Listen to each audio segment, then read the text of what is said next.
You know what Tony Stark did before saving the world? He literally fought every Avenger. I heard you say, "You're kidding." No, I'm serious.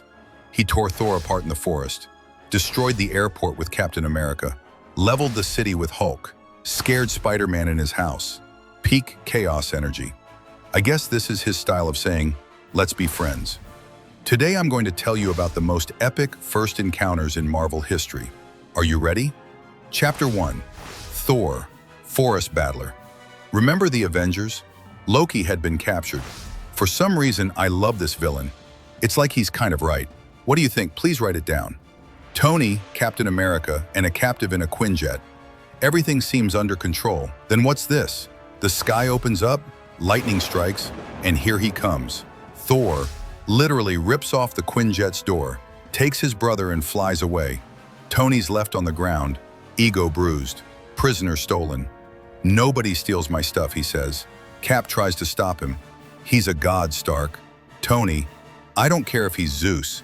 That's my prisoner." Boom. Tony lands in the forest. Thor and Loki are talking. Tony doesn't wait. Attacks directly. Thor is shocked. "What are you?" Tony. "Nice cape, tourist. Now give me Loki." "Hey, did he just call him a tourist?" Dude, that joke was so good. Fight breaks out. Trees flying. Thor swinging Mjolnir. Tony shooting repulsors. Basically like a Michael Bay movie on steroids. Explosions, action, chaos.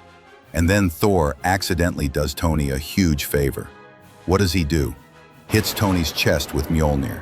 Lightning blast. Jarvis, power at 400%. Wait, what? This was one of the best scenes I watched. Then Captain America shows up, gets between them with his shield. Thor hits him with Mjolnir.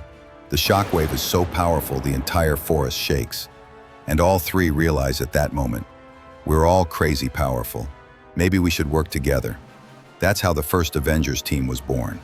With punches, lightning, broken trees, low-key wholesome origin story. But the real question is, who else did Tony fight? Because the next encounter was going to be much more personal. Dude, I need to say something important for a minute. I want a dining table for a good atmosphere.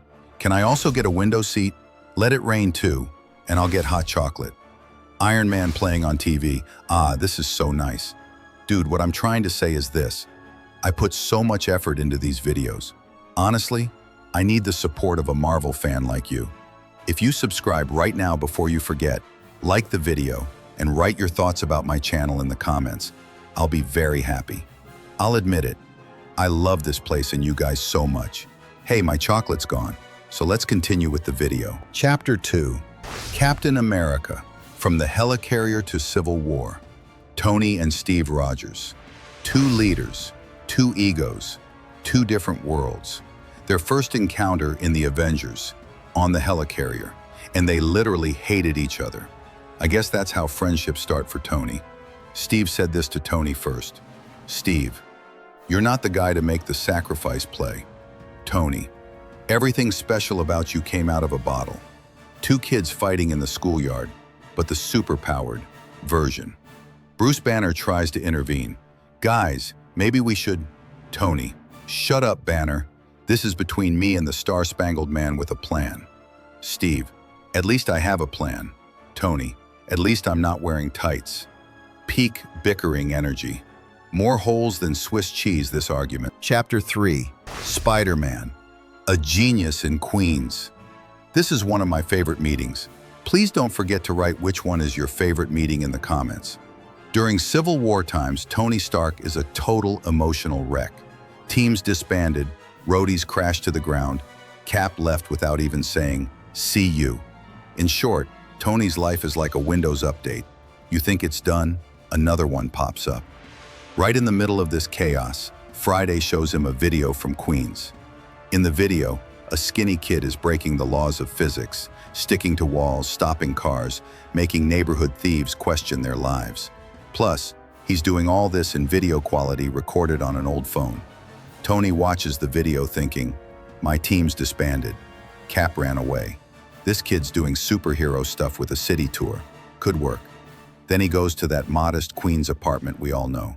Inside is a total working-class home. Old furniture, plain decor, the reality of life, nothing to do with Tony's billion-dollar yacht from any angle. Our billionaire hero has found himself in the world of normal people. When Peter is called, he enters the room with all the coordination deficiency of youth. One foot gets caught, cables fall, notebooks fly.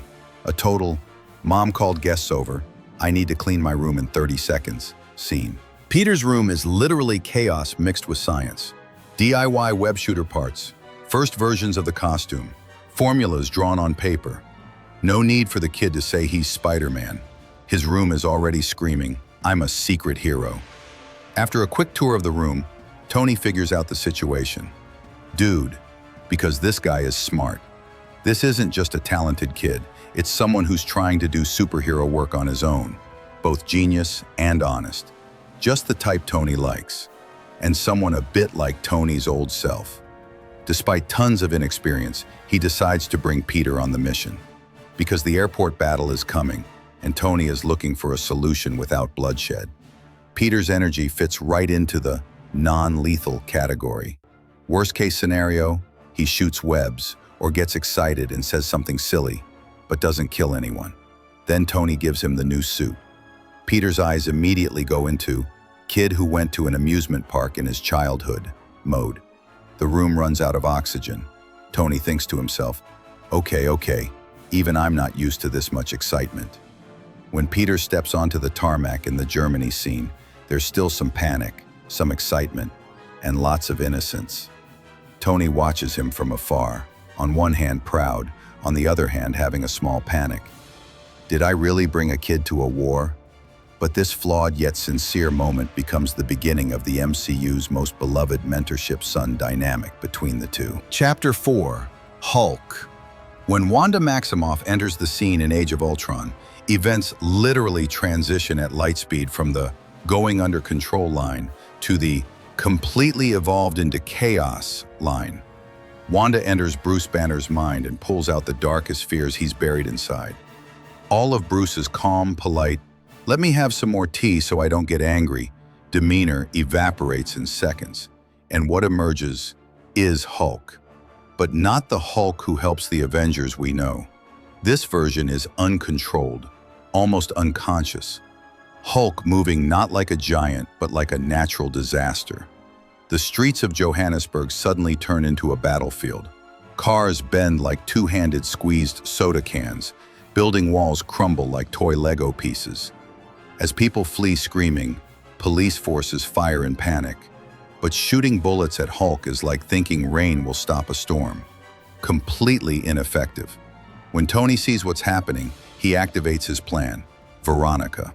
Parts from space descend, tearing through the atmosphere and form the massive Hulkbuster armor.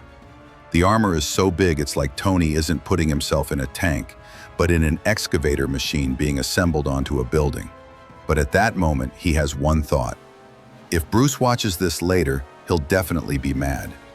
As soon as the armor is complete, the two giants start clashing. The rest couldn't fit into the video. Stay tuned for part 2.